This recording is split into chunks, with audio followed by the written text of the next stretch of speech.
Hello guys, कैसे हो आप सब। स्वागत है आपका इस कमाल की वीडियो में। आप लोगों ने स्पाइडरमैन नो वे होम तो देख ली होगी। बहुत ही ऑसम मूवी है। मूवी के action sequence, characters and emotions सब कुछ बहुत ही ज़बरदस्त लेवल के हैं। मूवी के कैरेक्टर्स की अगर बात करें तो स्पाइडरमैन नो वे होम में किसी भी स्पाइडरमैन मूवी से ज़्यादा कैरेक्टर्स हैं एंड इनमें से बहुत से कैरेक्टर्स को हमने पहली बार एमसीयू में देखा है, यानी कि इस मूवी के साथ उनका एमसीयू में डेब्यू हुआ है। इन सभी कैरेक्टर्स के बारे में मैं आपको इस वीडियो में बताने वाला हूँ। वो चाहे सुपर हीरो हो या विलन, हम उन सब के बारे में बात करेंगे। तो ये वीडियो बहुत ही इंटरेस्टिंग होने वाली है, इसे एंड तक ज़रूर देखिएगा। मेरा नाम है महेश कुमार एंड चलिए अब वीडियो शुरू करते हैं। वीडियो में आगे बढ़ने से पहले एक चेतावनी। अगर आपने स्पाइडरमैन नो वे होम नहीं देखी है तो मैं आपको बता दूं, इस वीडियो में स्पाइडरमैन नो वे होम को लेकर भयानक स्पॉयलर्स होंगे। अगर आपने मूवी देख ली है या फिर आपको स्पॉयलर्स की चिंता नहीं है तो आप आगे कंटिन्यू कर सकते हैं।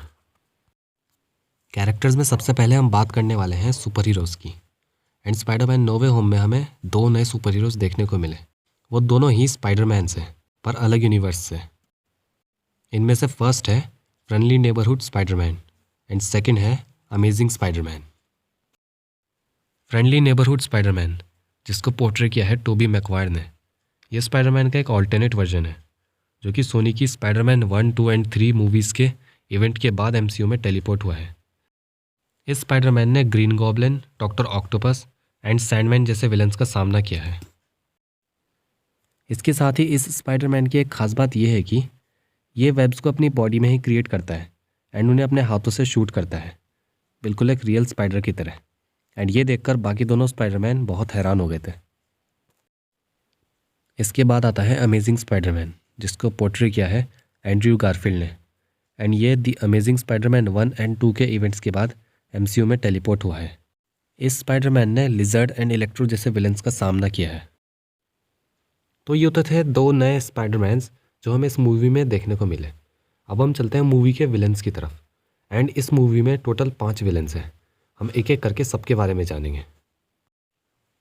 सबसे पहले आते हैं ग्रीन गॉब्लिन, जिसका असली नाम है नॉर्मन ऑसबॉर्न एंड इनको पोर्ट्रे किया है विलम डेफो ने। नॉर्मन ऑसबॉर्न एक साइंटिस्ट एंड सीईओ थे ऑस्कॉट के। इन्होंने अपने अंदर एक बॉडी एनहेंसर इंजेक्ट करा था, जिसकी वजह से इनके अंदर ग्रीन गॉब्लिन की स्प्लिट पर्सनैलिटी डेवलप हो गई। इसके बाद आते हैं ऑक्टोपस जैसे टेंटिकल्स वाले डॉक्टर ऑक्टोपस, जिनका रियल नेम है ऑटो ऑक्टोवियस एंड इनको पोर्ट्रे किया है एल्फ्रेड मोलिना ने। डॉक्टर ऑक्टोपस ने अपनी ये मैकेनिकल आर्म्स एक एक्सीडेंट के बाद लगवाई एंड इनके अंदर लगी हुई एक चिप खराब हो गई थी, जिसे स्पाइडरमैन ने एक नई चिप से बदल दिया एंड वो ठीक हो गए। फिर बाद में इन्होंने बाकी विलन से लड़ने में स्पाइडरमैन की मदद भी करी। फिर आते हैं रेतीले सैंडमैन, जिनका रियल नेम है फ्लिंट मार्को एंड इनको पोर्ट्रे किया है थॉमस हेडन चर्च ने। फ्लिंट मार्को एक रॉबर है जिन्होंने एक्सीडेंटली स्पाइडरमैन के अंकल को मार दिया था। इन्हें अपनी पावर्स एक एक्सपेरिमेंट के बाद मिली, जब एक पार्टिकल एक्सेलरेटर के अंदर इनकी बॉडी मॉलिक्यूलर लेवल तक सैंड के साथ बाइंड हो गई एंड इन्हें सैंड बेस्ड शेप शिफ्टिंग की पावर्स मिल गई। इसके बाद आते हैं छिपकली बन चुके इंसान कर्ट कॉनर्स, यानी कि लिजर्ड, एंड इनको पोर्ट्रे किया है रीज इफेंस ने। कर्ट कॉनर्स ऑस्कॉट के एक साइंटिस्ट थे जिन्होंने अपने ऊपर एक एक्सपेरिमेंट करा ताकि छिपकली जैसी पावर्स उनके अंदर आ जाएं एंड वो अपनी कट चुकी राइट आर्म को फिर से ग्रो कर सकें। एक्सपेरिमेंट के बाद उनकी राइट आर्म ठीक तो हो गई, लेकिन वो पूरी तरह से एक लिजर्ड में कन्वर्ट हो गए। इसके बाद आता है इन सभी विलेंस में सबसे कूल इलेक्ट्रो, जिसका रियल नेम है मैक्स डिलन एंड इसको पोर्ट्रे किया है जेमी फॉक्स ने। मैक्स डिलन ऑस्कॉट में एक इलेक्ट्रिकल इंजीनियर का काम करता था। एक दिन वो एक जेनेटिकली इंजीनियर्ड इलेक्ट्रिक इल्स के टैंक में गिर गया, जिस वजह से उसे इलेक्ट्रिसिटी को कंट्रोल करने की पावर्स मिल गई। स्पाइडरमैन नो वे होम में इलेक्ट्रो ने एक आर्क रिएक्टर को अपनी बॉडी से कनेक्ट कर लिया, जिस वजह से वो बहुत ही पावरफुल हो गया एंड वो सभी स्पाइडरमैन्स पर भारी पड़ने लगा। पर फाइनली सही समय पर आकर डॉक्टर ऑक्टोपस ने स्पाइडरमैन की मदद करी इलेक्ट्रो को हराने में। तो ये थे वो 5 विलेंस जो कि हमें स्पाइडरमैन नो वे होम में देखने को मिले। इन सभी विलेंस को स्पाइडरमैन्स ने मूवी के एंड तक ठीक कर दिया था, यानी कि ये सभी अब आम इंसान बन चुके हैं।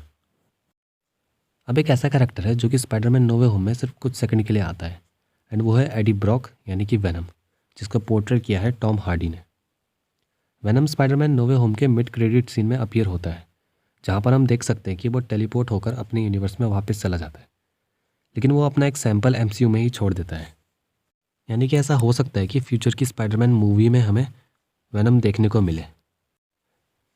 अब आप सभी ने मूवी देखी है तो आपको पता है कि जितने भी नए कैरेक्टर हमें स्पाइडरमैन नो वे होम में देखने को मिले वो सभी किसी और यूनिवर्स से टेलीपोर्ट होकर MCU में आए थे एंड मूवी के एंड में वो सब अपने यूनिवर्स में वापस भी चले गए। तो हो सकता है कि ये सारे कैरेक्टर्स हमें फ्यूचर में MCU में ना देखने को मिले। तो गाइस, अब आपको स्पाइडरमैन नो वे होम में डेब्यू करने वाले सभी मेजर कैरेक्टर के बारे में पता चल गया है। तो अगर ये वीडियो आपको पसंद आई तो इसे लाइक कर दीजिए एंड चैनल को सब्सक्राइब भी कर लीजिए। अभी के लिए इस वीडियो में इतना ही। मैं मिलता हूँ आपसे अगली वीडियो में। Thank you for watching and bye.